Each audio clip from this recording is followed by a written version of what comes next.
نستغفره ونؤمن به ونتوكل عليه ونعوذ بالله من شرور أنفسنا ومن سيئات أعمالنا من يهده الله فلا مضل له ومن يضلله فلا هادي له ونشهد أن لا إله إلا الله وحده لا شريك له ونشهد أن سيدنا ونبينا ومولانا محمدا عبده ورسوله أرسله بالحق بشيرا ونذيرا وداعيا إلى الله بإذنه وسراجا منيرا صلى الله تعالى عليه وعلى آله وأصحابه وسلم تسليما كثيرا كثيرا أما بعد فأعوذ بالله من الشيطان الرجيم بسم الله الرحمن الرحيم عن سلمان رضي الله تعالى عنه قال خطبنا رسول الله صلى الله عليه وسلم في آخر يوم من شعبان فقال يا أيها الناس قد أظلكم شهر عظيم شهر مبارك شهر فيه ليلة خير من ألف شهر جعل الله صيامه فريضة وقيام ليله تطوعا إلى آخر الحديث।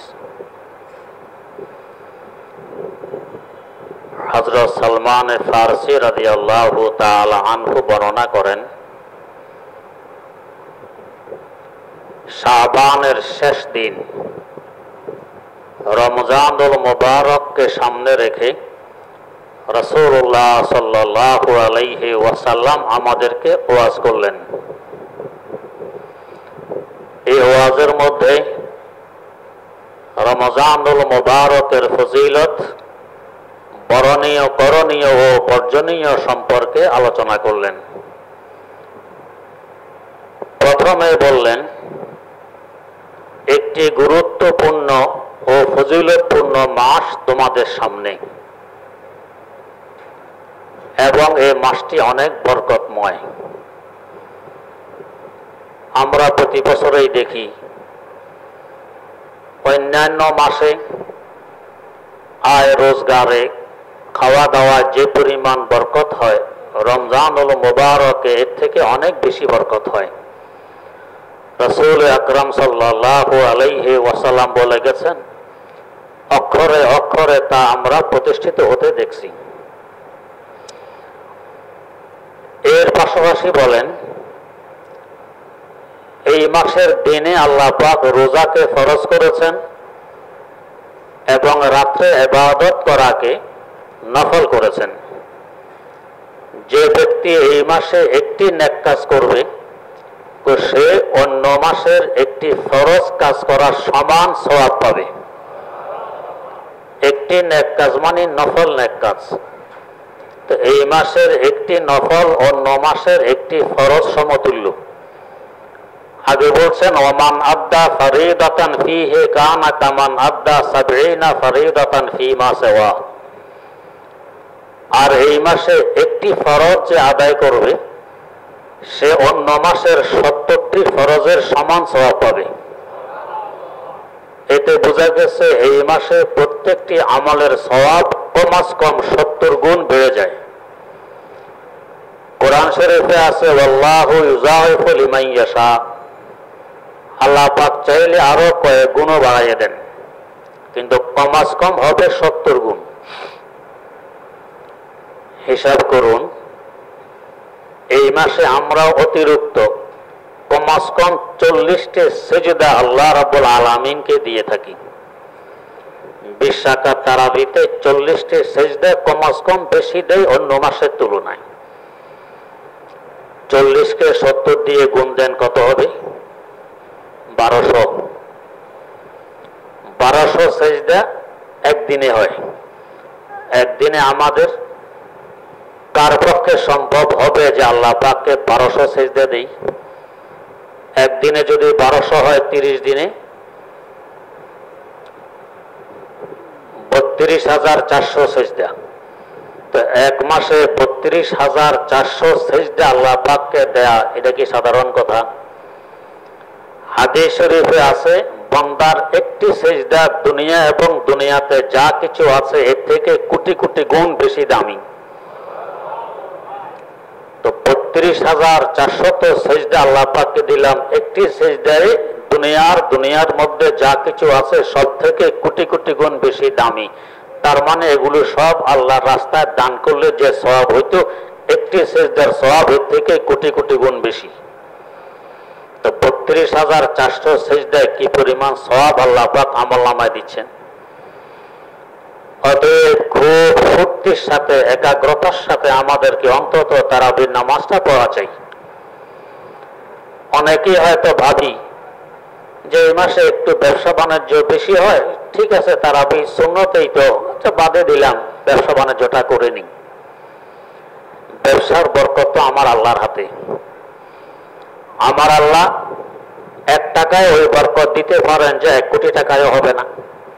তো ব্যবসায় হয়তো টাকা অতিরিক্ত কামাইলাম, বরকত হারিয়ে ফেললাম এই সেজদা না করার কারণে, তো কি লাভ হইল?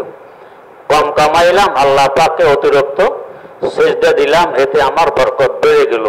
তো অল্প পরিশ্রমে যদি বরকত বেশি পাই, এইটাই তো আসল ব্যবসা।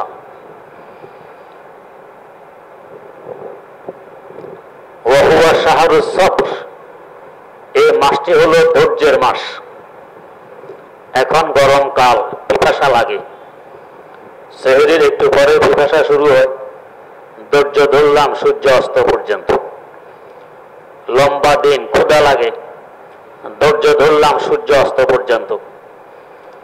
ধৈর্য ধরলে লাভ কি হবে? আল্লাহ রাব্বুল আলামিন কোরআনে কারীমে বলেন, ইন্নাল্লাহা মা'আস সাবিরিন, নিঃসন্দেহে আমি আল্লাহ ধৈর্যশীলদের সাথে থাকি।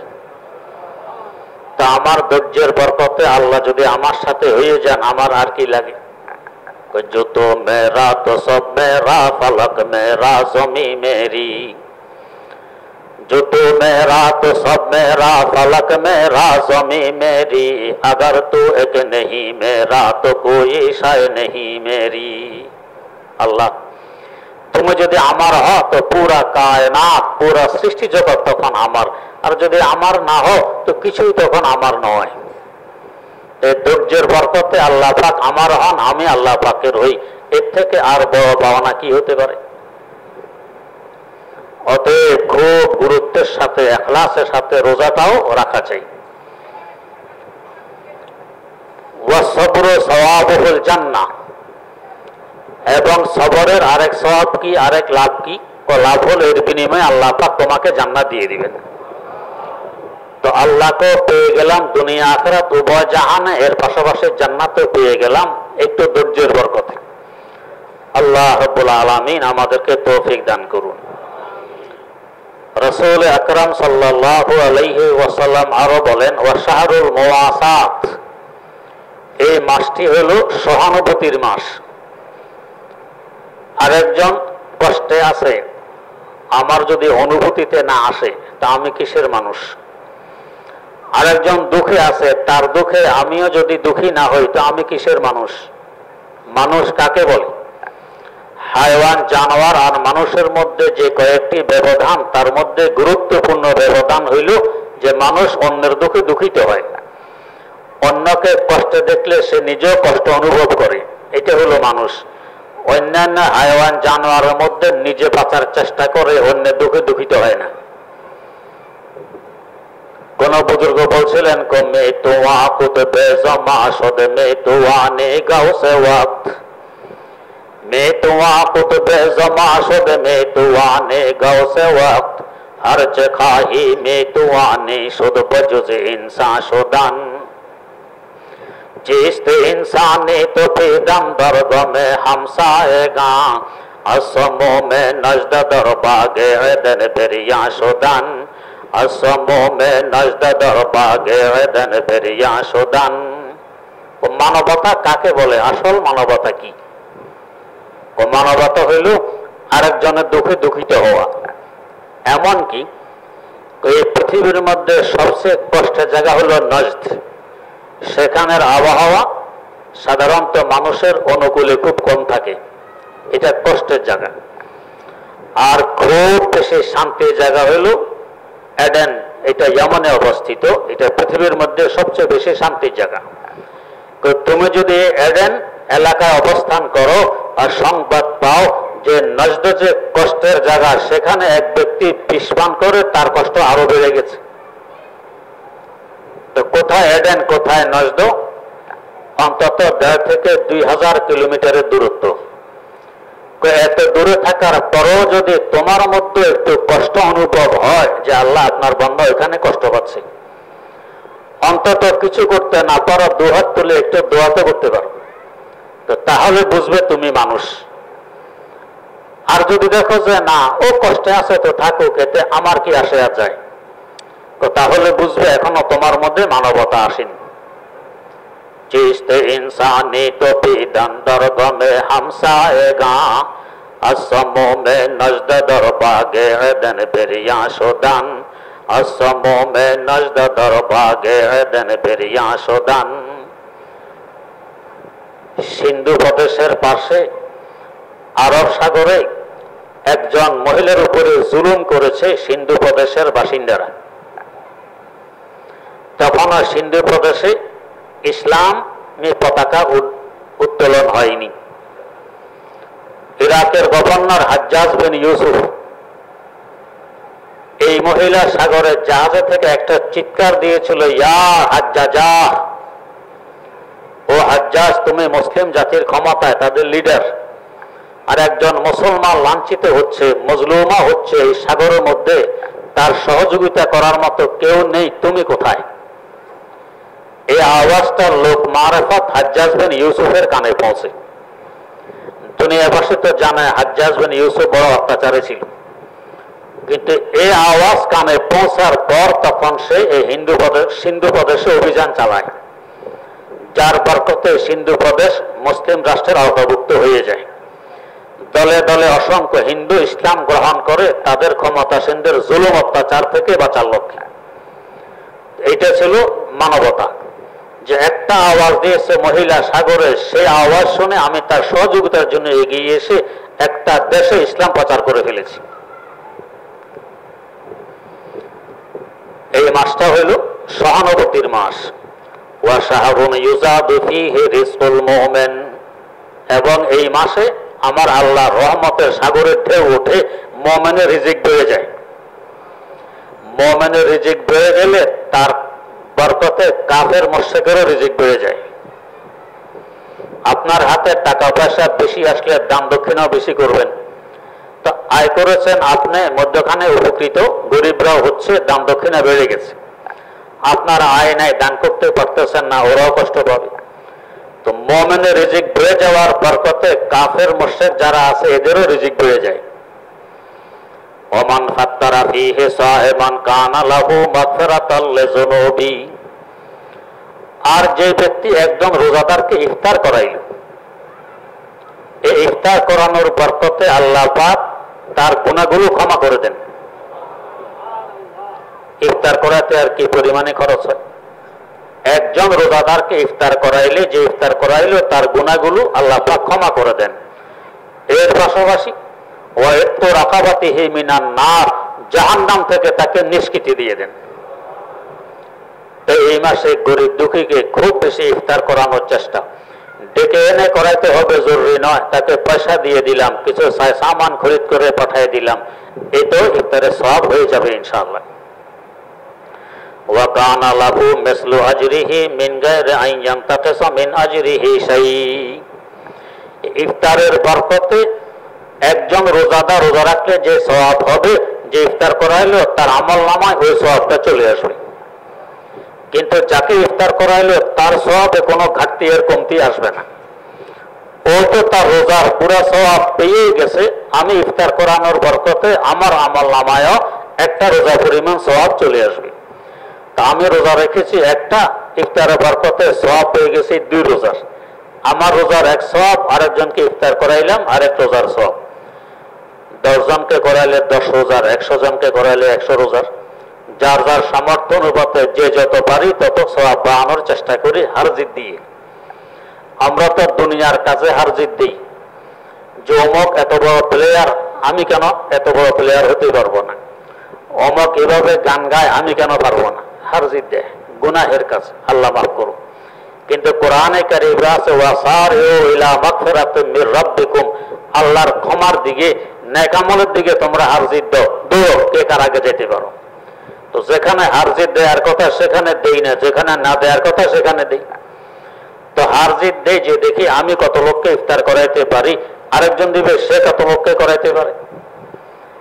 আমরা যখন ছোট ছিলাম, অপ্রাপ্ত বয়স্ক, রোজা রাখবো, মা দিতেন না তুমি দুর্বল পারবে না, না আমি তো রাখবো। তো তখন তো ছোট ছিলাম, সওয়াব আর গুনাহ বুঝবই বা কি, উদ্দেশ্য কি ছিল যে আমার সমবয়সের আরো যারা আছে রোজা শেষ হলে যাতে ফখর করতে পারি আমি এত রোজা রেখেছি। ঠিকই যখন নানার বাড়ি যেতাম তো মামাতো ভাই খালাতো ভাই এদেশে দেখা সাক্ষাৎ হলে জিজ্ঞাসা তুমি এবছর কত রোজা রেখেছো? আমি রেখেছি 8টা। ও আমি তো 10টা রেখেছি, এই ফখর আমার 2টা বেশি। কে কত বেশি রাখতে পারি, তো নেক আমলের মধ্যে এভাবে হার জিত দিতে হয়, কে কত বেশি করতে পারি। কুলনা ইয়া রাসূলুল্লাহ, সাহাবায়ে কেরামের উপরে কোরবান যাওয়া চাই। বিভিন্ন প্রশ্নের মাধ্যমে আমাদের জন্য অনেক সুযোগ করে দিয়েছেন। ওনারা জিজ্ঞেস করলেন হুজুর আমাদের মধ্যে অনেক গরিব আছি, লাইসা কুল্লুনা নাজিদু মা নুফাত্তিরু বিহি সায়েম, আমার ঘরে এমন কোন ব্যবস্থা নেই যে একজন রোজাদারকে ইফতার করাইতে পারি, আমি তো গরিব। তা আমি কি সওয়াব থেকে মাহরুম আর বঞ্চিত থাকবো? এই সওয়াব অর্জন করার আমার কি কোনো রাস্তা নেই? ফাকালা রাসূলুল্লাহ সাল্লাল্লাহু আলাইহি ওয়াসাল্লাম ইউতিল্লাহু হাযা সওয়াবা মান ফাত্তারা সাইমান আলা মাসকাতে লবন। হ্যাঁ, আমার আল্লাহর রহমতের সাগরের কোনো কুল কিনারা নেই। এক ডুব দুধ দিয়েও যদি একজনকে ইফতারি করা তো তারপরও সে একটা রোজার সওয়াব পেয়ে যাবে। তো দুধ তো সকলের ঘরে নেই, এখন কি করব? দুধ না থাকলে একটি খেজুর দিয়েও যদি কেউ ইফতার করায় তারপর একটা রোজার সওয়াব পেয়ে যাবে। খেজুরও নেই, এখন কি করা? কাও শারবাতে মিম্মা, এক ডুব পানি পান করায় যদি কেউ আরেকজনকে ইফতার করায় তারপরও সে একটা রোজার সওয়াব পেয়ে যাবে।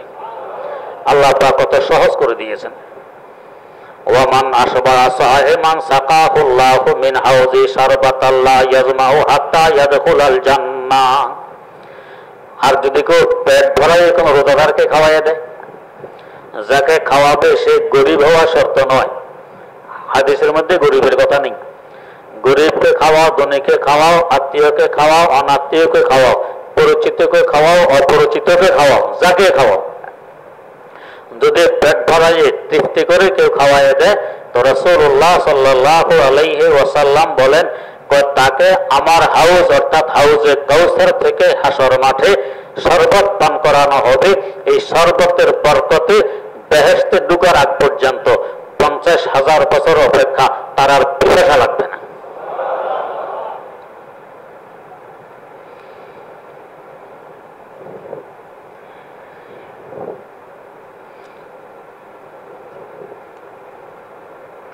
ومن خفف عن مملوكه فيه غفر الله له وعتقه من النار। অনেকে নিজের সংসারের হোক, ব্যবসা বাণিজ্যের হোক, চাষাবাদের হোক, নিজের কাজগুলো সমাধান করতে পারে না, কাজ বেশি, তো চাকর বাকর রাখতে হয়। তো এই চাকর বাকর অন্যান্য 11 মাসে যে পরিমাণ পরিশ্রম করে এই মাসে তাদের পরিশ্রমটা কমাইয়ে দাও। যে পরিমাণ কমাইতে পারো কমাইয়ে দাও। পরিশ্রম কমাই দিলে কি হবে? গাফার আল্লাহু লাহ, আল্লাহ পাক তাকে পূর্ণ ক্ষমা করে দেন। কত গুনাহ আমরা করেছি জানায় অজানায়, ইচ্ছায় অনিচ্ছায়, গোপনে প্রকাশ। আল্লাহ পাক গুনাহগুলো ক্ষমা করে দেন যদি তোমার অধীনস্থদের দায়িত্ব কমায় দাও। ওয়া আতাকাহু মিনান নার, এবং সবচেয়ে বড় পুরস্কার কি, জাহান্নাম থেকে তাকে নিষ্কৃতি দিয়ে দেয়া হয়। আমার অধীনস্থ অন্য লোকজন তো আছে, আমার অধীনস্থ আমার কিছু অঙ্গ আছে, তার মানে নিজের কাজও কমাইয়ে দাও। আমি আমার হাতে অন্য 11 মাসে যে পরিমাণ কাজ করতাম এখন কমাই দিব, আমার পায়ে যে পরিমাণ কাজ করতাম এখন কমাই দিব, চোখে যে পরিমাণ করতাম কমাই দিব, কানে যে পরিমাণ করতাম কমাই দিব, ব্রেনে যে পরিমাণ করতাম কমাই দিব, জবানে যে পরিমাণ করতাম কমাই দিব। এগুলো কমাই দিয়ে এই অঙ্গগুলো ব্যবহার করব আমার আল্লাহর ইবাদতে, তাহলে আমি এখানেও ফজিলত পেয়ে যাব। তার মানে এমন লোক আছে যার চাকর বাকর নেই, তো তাহলে সে কি মাহরুম থাকবে? চাকর বাকর থাকলে তো তার দায়িত্ব কমাই দিলে এই ফজিলতগুলো হবে, আমার সমস্ত গুনাহ মাফ হবে, জাহান্নাম থেকে আমাকে নাজাত দিয়ে দিবেন। যার চাকর বাকর নেই সে কি মাহরুম থাকবে? কয় না। হাদিস শরীফে আছে কুল্লুকুম রাইন ওয়া কুল্লুকুম মাসউলুন আন রাইয়াতি, তোমরা সকলেই দায়িত্বশীল, নিজের দায়িত্ব আদায় করেছো কি করনি এই ব্যাপারে জিজ্ঞাসিত হবে হাসর মাঠে। এখন বলবে সকলের অধীনস্থ কিছু আছে তার দায়িত্ব, এই সম্পর্কে তোমাকে জিজ্ঞেস করা হবে। আমার অধীনস্থ কেউ নেই, আমি একা। তো তোমার অধীনস্থ তোমার হাত আছে, পা আছে, চোখ আছে, কান আছে, জবান আছে, ব্রেন আছে, অন্তর আছে, এগুলো তোমার অধীনস্থ। এগুলো সম্পর্কে তোমাকে জিজ্ঞেস করা হবে, এগুলোকে কি কাজে ব্যবহার করেছো। তো এগুলোর দায়িত্ব যদি আমি কমাই দেই তো তাহলে ইনশাআল্লাহ এই ফজিলত আমিও পেয়ে যাব। এই মাসটা হলো বেশি বেশি ইবাদত করার মাস। আল্লাহ পাক কেন দিলেন? কয় দেখো, আমি ফেরেশতা সৃষ্টি করেছি ইবাদতের জন্য, ওরা কিন্তু কম নয়। এরা রাত দিন 24 ঘন্টা ইবাদতে রত থাকে। তাদের ঘুম নেই, নাফরমানি নেই, গুনাহ খাতা নেই, অন্যায় অপরাধ নেই, জুলুম অত্যাচার নেই, সবসময় ইবাদতেই থাকে। এরপরও তোমাদেরকে বানাইলাম, তোমাদের মধ্যে ইবাদত করার শক্তির পাশাপাশি গুনাহ করার শক্তিও দিয়ে দিয়েছি। তোমাদেরকে ইবাদত করতে হলে গুনাহ শক্তির সাথে যুদ্ধ করে ইবাদত করা লাগবে, যেটা ফেরেশতাদের করতে হয় না। এই জন্য তোমাদের ইবাদতের সওয়াব ফেরেশতাদের ইবাদতের তুলনায় কোটি কোটি গুণ বেশি, কারণ তোমাদের যুদ্ধ করতে হয়, ওদের যুদ্ধ করা লাগে না। যুদ্ধ করতে হবে কার সাথে? যুদ্ধ করতে হবে ইবলিসের সাথে, বহিরাগত শত্রু, আর নফসের সাথে ভিতরগত শত্রু। এই দুই শত্রুর সাথে যুদ্ধ করে তোমাকে ইবাদত করা লাগবে। এখন যুদ্ধ করতে হতে শক্তি লাগবে, শক্তি ছাড়া যুদ্ধ করতে গেলে তো মারাই যাব। আল্লাহ রাব্বুল আলামিন একটি মাস দিয়ে দিয়েছেন, 11 মাস শত্রুর সাথে যুদ্ধ করার শক্তি অর্জনের জন্য এই একটি মাস তোমাদেরকে দিয়ে দিলাম। ইবাদত যত করতে পারবে রূহানি শক্তি ততই বাড়বে, এই দুই শত্রুর সাথে যুদ্ধ করার ক্ষমতা পাবে। শক্তি অর্জনের সময় যদি শত্রু আক্রমণ করে বসে, এখন শত্রু প্রতিহত করব না শক্তি অর্জন করব, তো বড় মুশকিলের কথা। আমার আল্লাহর রহমতের কোনো সীমা নেই। দেখুন আল্লাহ পাক বলেন, বান্দা এই শক্তি অর্জনের লক্ষ্যে তোমার বহিরাগত শত্রু শয়তানকে পুরা 1 মাসের জন্য বন্দী করে রেখে দিলাম। সে তোমাকে আর আক্রমণ করতে পারবে না। এখন নিরাপদে তুমি শক্তি অর্জন করো। ওয়াসিদাতে শায়াতিন, সকল শয়তানকে বন্দী করে রাখা হয়, শয়তান বন্দী। এখানে কেউ বলবেন শয়তান যদি বন্দী থাকে তো রমজানও তো আকাম কুকাম, বেশি হোক আর কম হোক হয়তো কিছু না কিছু। তাহলে কিভাবে হয়? এটা 2 কারণে হয়। এক কারণ তো হইল বহিরাগত শত্রু শয়তান তো বন্দী ঠিক, ভিতরগত শত্রু নফস তো রয়ে গেছে।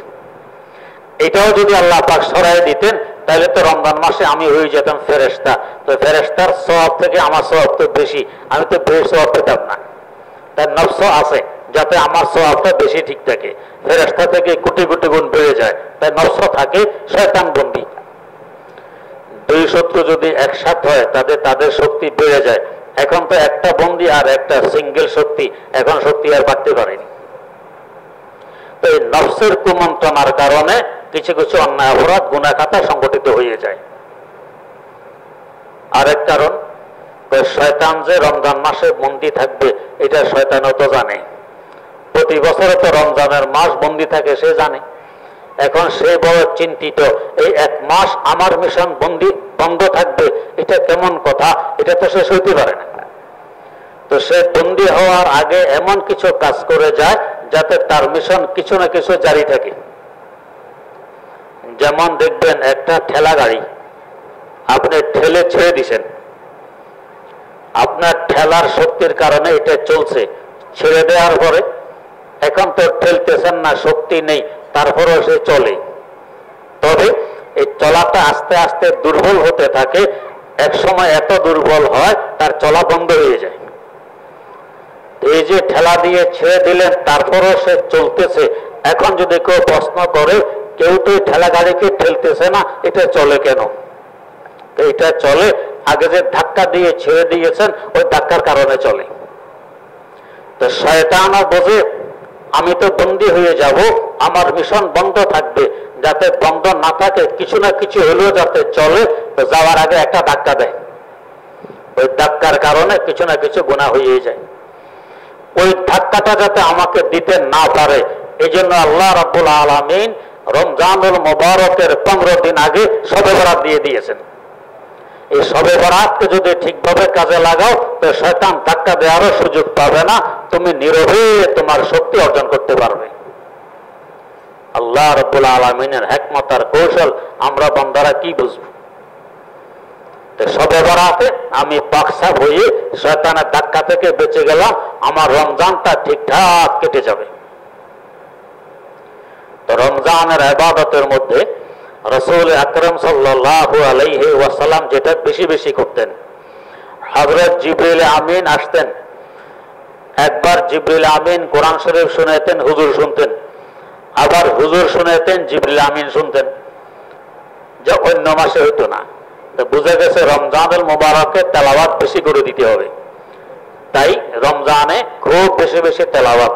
যারা পুরা কোরআন শরীফ তেলাওয়াত করতে পারি না, কিছু সূরা কেরাত মুখস্থ আছে, এগুলো বারবার পড়তে থাকি, তেলাওয়াতের সওয়াব হবে ইনশাআল্লাহ।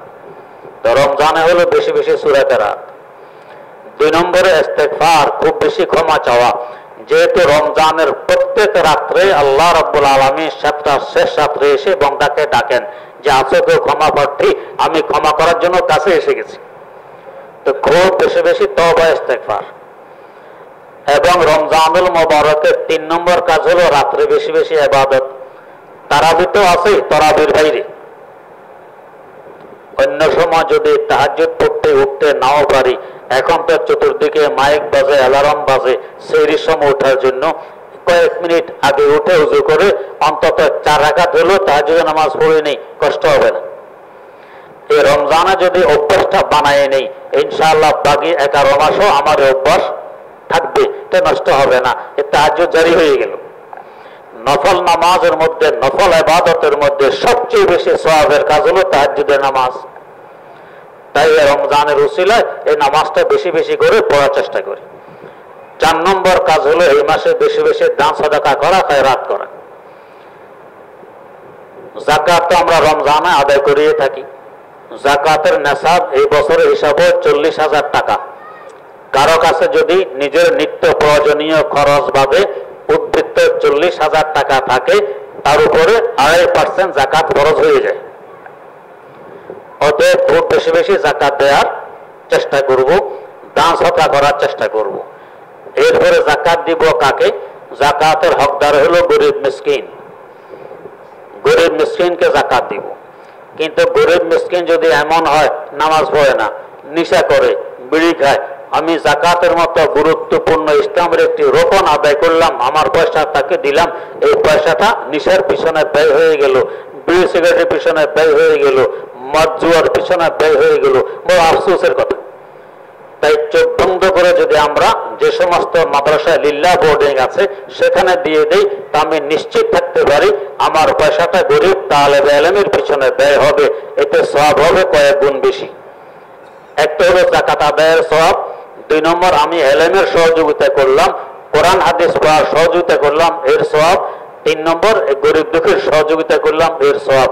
4 নম্বর, এরা আমার রুহানি সন্তান, আমি মারা গেলে আমার সন্তান যে দোয়া না করবে এরা এর থেকে বেশি দোয়া করে। যারা যারা দান করেছে, যাদের উসিলা আমি লেখাপড়া করেছি, আল্লাহ তাদেরকে তুমি জান্নাত নসিব করে দোয়াগুলো করে। তাহলে 4 প্রকারের সওয়াব আমার বেড়ে যাবে যদি আমি লীলা বনিকে দান করে দিই। আল্লাহ রাব্বুল আলামিন আমাদেরকে তৌফিক দান করুন। সুবহানাল্লাহি ওয়া বিহামদি, সুবহানাকাল্লাহুম্মা ওয়া বিহামদিক, আশহাদু আল্লা ইলাহা ইল্লা আনতা, আস্তাগফিরুকা ওয়া আতুবু ইলাইক।